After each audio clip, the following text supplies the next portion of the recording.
Ya, assalamualaikum warahmatullahi wabarakatuh. Kembali lagi di mata kuliah Agent Universitas Amikom Purwokerto. Nah, pada kesempatan kali ini kita akan membahas mengenai multi agent system ya.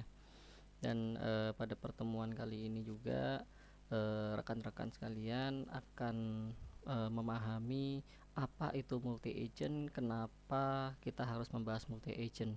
Ya, ini emang hubungannya di zaman sekarang ini sangat erat ya, dan sering digunakan sekali konsep multi agent system karena hampir seluruh agent ini konsepnya multi ya, atau banyak agent yang saling terkoneksi ya, sehingga kita perlu mempelajari hal tersebut.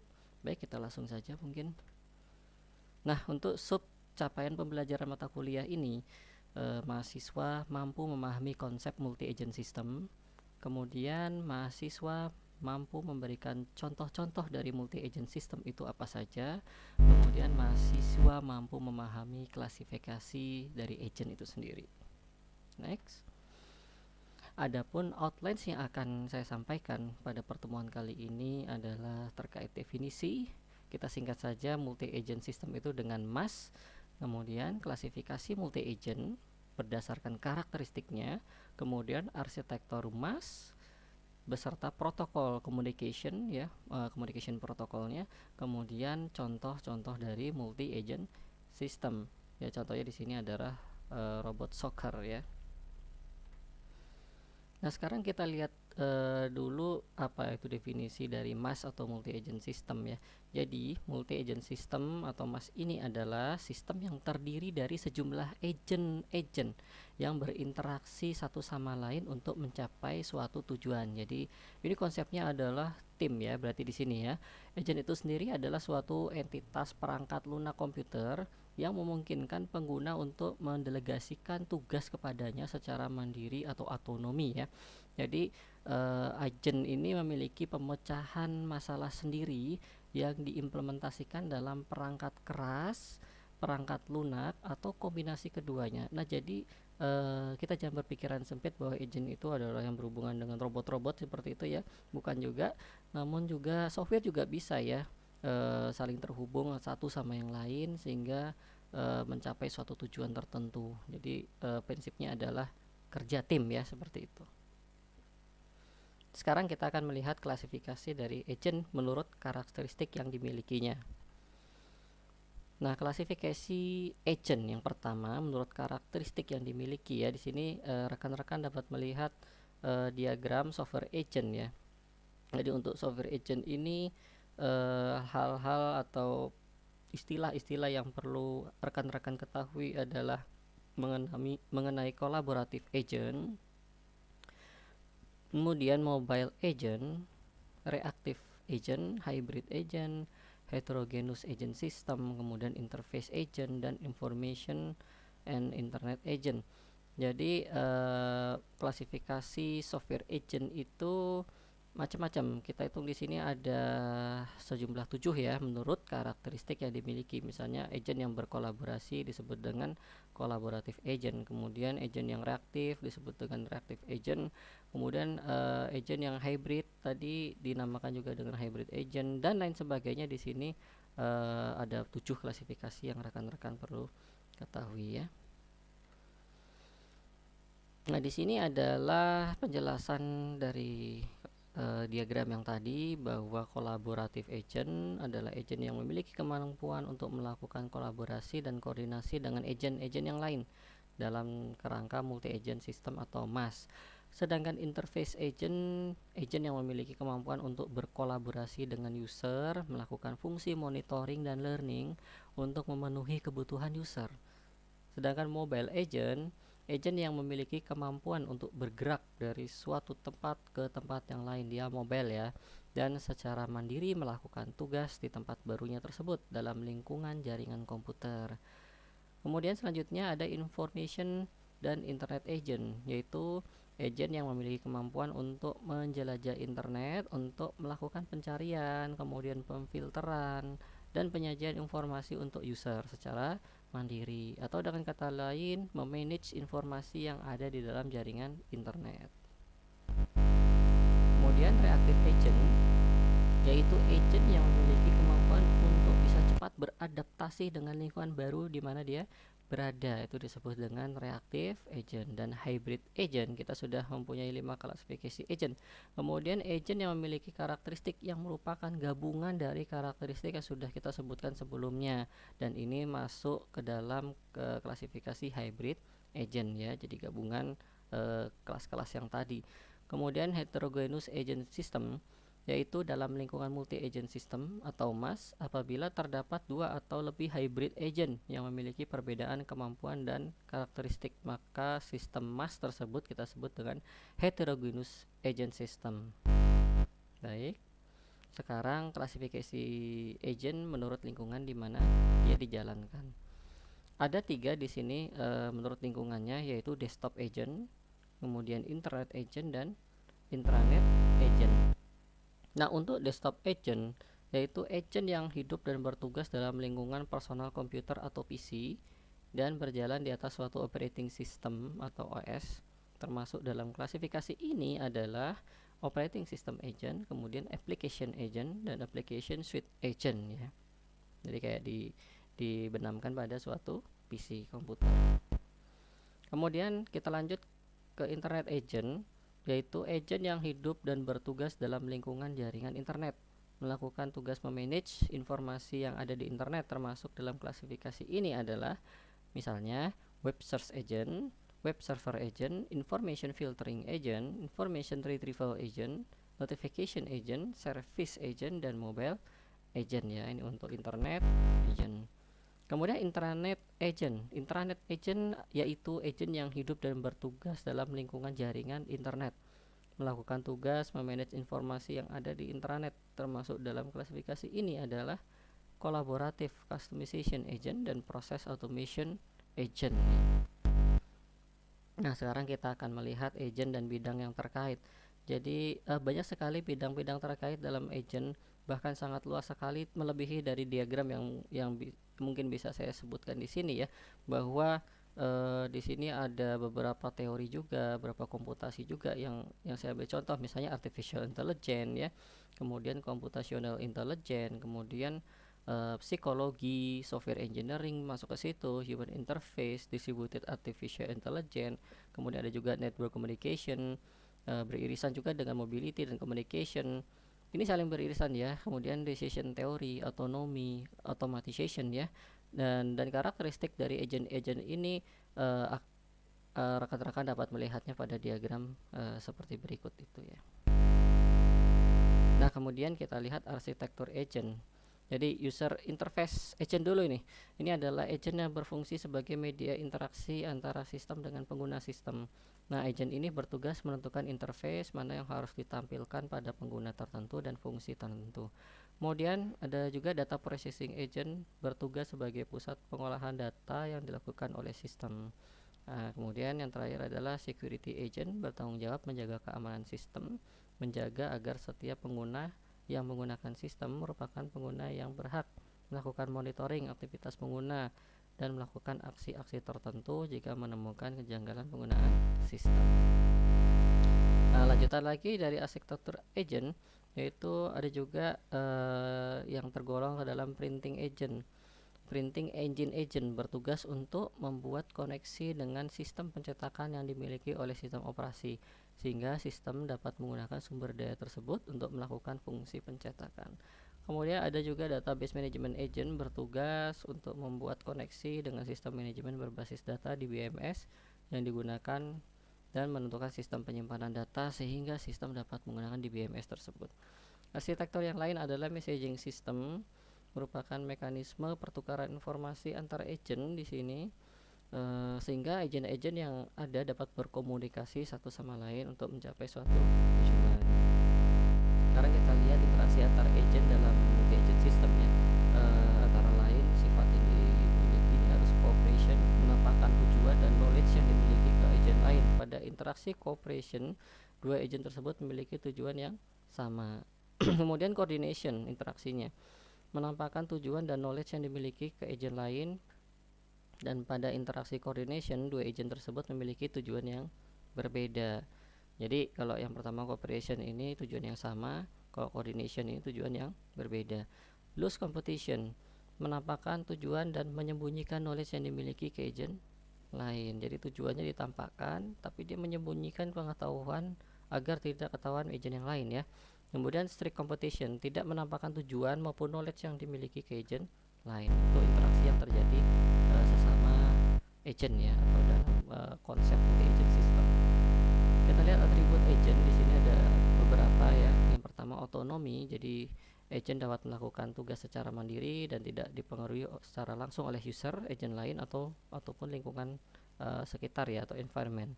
Kemudian intelligent, reasoning, dan learning, yaitu setiap agent harus mempunyai standar minimum untuk bisa disebut agent, yaitu intelijensi atau intelligence ya. Dalam konsep intelligence ada 3 komponen yang harus dimiliki, yaitu internal knowledge base, kemampuan reasoning berdasar pada knowledge base yang dimiliki, dan kemampuan learning untuk beradaptasi dalam perubahan lingkungan. Jadi harus pintar ya terhadap perubahan lingkungan. Mobility dan stationary, yaitu khusus untuk mobile agent di sini ya, dia harus memiliki kemampuan yang merupakan karakteristik tertinggi yang dia miliki, yaitu mobilitas. Berkebalikan dari hal tersebut adalah stationary agent. Bagaimanapun juga keduanya tetap harus memiliki kemampuan untuk mengirim pesan dan berkomunikasi dengan agent-agent yang lain. Masih ada di situ ada delegation, yaitu sesuai dengan namanya dan seperti yang sudah kita bahas pada bagian definisi agent. Agent bergerak dalam kerangka menjalankan tugas yang diperintahkan oleh user. Fenomena pendelegasian atau legation ini adalah karakteristik utama suatu program agent. Kemudian reactivity, yaitu karakteristik agent yang lain adalah berkemampuan untuk bisa cepat beradaptasi dengan adanya perubahan informasi yang ada dalam suatu lingkungan atau environment. Lingkungan itu bisa mencakup agent lain, user, adanya informasi dari luar, dan sebagainya. Ini menurut Brenner et al. Tahun 98. Kemudian ada lagi proactivity dan goal oriented. Jadi sifat proactivity boleh dikata adalah kelanjutan dari sifat reactivity. Agent tidak hanya dituntut bisa beradaptasi terhadap perubahan lingkungan, tetapi juga harus mengambil inisiatif langkah penyelesaian apa yang dia harus ambil ya. Jadi penyelesaian juga ini goal oriented ya. Jadi tujuannya harus sukses ya. Ini menurut Brenner et al. Tahun 98. Kemudian communication and coordination capability. Jadi agent harus memiliki kemampuan berkomunikasi dengan user dan juga agent yang lain. Kita lihat protokol system of multi agent ya. Jadi agent tidak selamanya beroperasi sendirian, tapi kadang-kadang bisa melibatkan agent-agent yang lain. Interaksi antar agent kadang-kadang sangat kompleks untuk ditangani secara individual, sehingga kadang-kadang penanganan agent bisa dilakukan secara kolektif. Ini sebetulnya bisa kita lihat di lomba KRI ya, di mana robot soccer itu sebetulnya sangat sulit dibangun ya. Untuk berkomunikasi agent satu dengan agent yang lain itu ternyata tidak semudah yang kita bayangkan ya. Terbukti dari lomba-lomba yang telah diselenggarakan secara nasional pun dan internasional itu masih ada delay ya. Jadi artinya tidak memang seluas dari aksi dari manusia sendiri ya. Bahkan mungkin anak kecil pun bisa lebih cepat ya dari robotnya. Ini yang kadang-kadang penanganan ini bisa lebih kompleks. Nah, dalam interaksi antar agent dibutuhkan sebuah protokol yang menangani interaksi tersebut. Protokol tersebut merupakan sekumpulan aturan-aturan atau standar-standar yang menangani komunikasi, interaksi, atau perpindahan data antar dua buah sistem komputasi yang berbeda. Jadi tidak heran kalau misalnya nanti ada satu agent menggunakan Raspberry, kemudian satu lagi menggunakan Arduino. Itu tidak ya sangat lazim ya kalau dalam dunia hardware software. Perbedaan protokol bagaimana informasi itu harus tetap tersambung ya, dan tetap berkomunikasi dan berkoordinasi tadi antar agent. Contoh algoritma protokol MAS ada 2 di sini ya.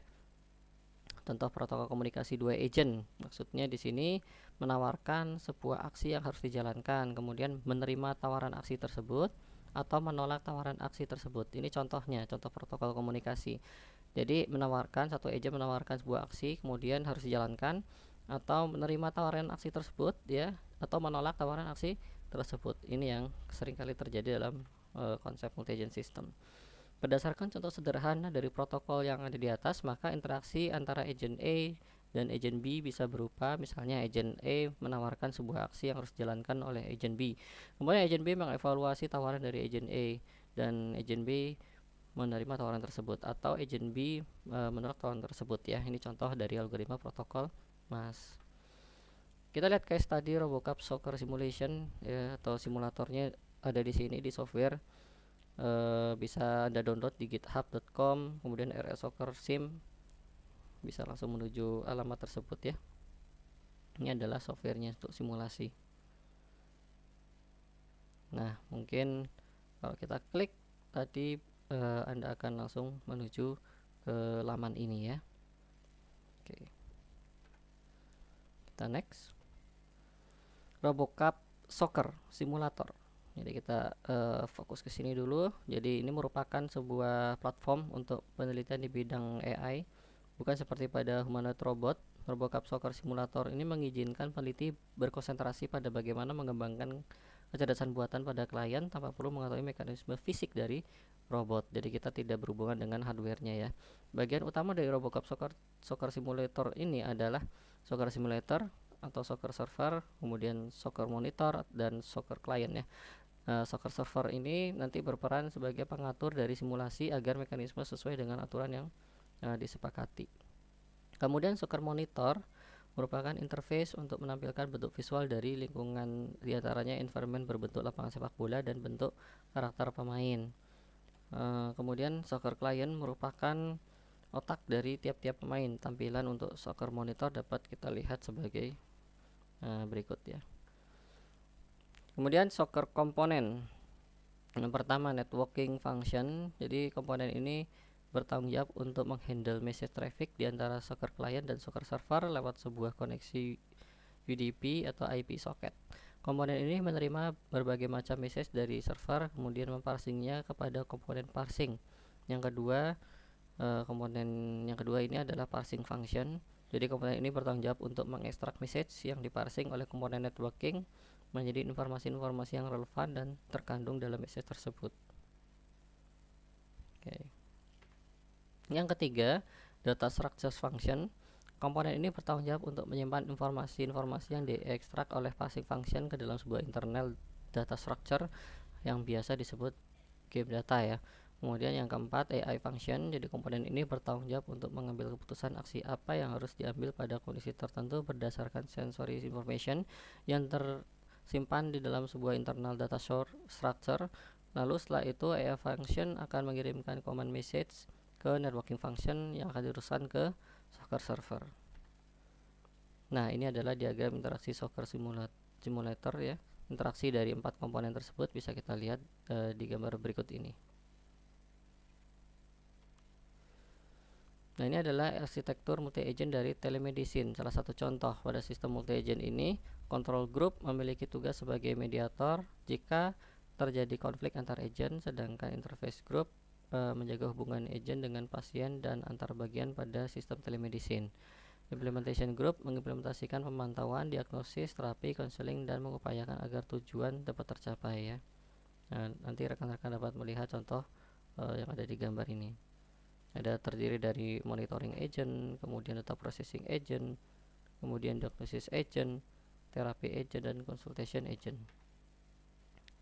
Selanjutnya ada decision support agent, training agent, archival agent, department agent, dan interface agent. Ini adalah multi agent. Jadi kita anggap saja ini salah satu analogi dari telemedicine ya, yang mana dalam telemedicine ini banyak bagian yang terkait sehingga ini saling berkoordinasi nantinya untuk mencapai suatu tujuan tertentu. Multi agent application itu contohnya industrial application ya, untuk proses control, manufacturing, kemudian traffic and transportation system, dan untuk medical application, patient monitoring, kemudian healthcare, dan commercial application contoh information management, electronic commerce, kemudian business process management, ada juga entertainment untuk games dan interactive theater and cinema. Baik, rekan-rekan sekalian, demikian yang dapat saya sampaikan mengenai multi agent system. Tadi kita sudah belajar mengenai klasifikasi multi agent system itu apa saja. Kemudian kita juga belajar mengenai mulai dari struktur multi agent system. Yang paling terpenting adalah protokol multi agent system yang teman-teman juga bisa coba di RoboSoccer tadi, di alamat web tadi. Baik teman-teman, mungkin demikian saja. Sekali lagi mohon maaf. Terima kasih. Wassalamualaikum warahmatullahi wabarakatuh.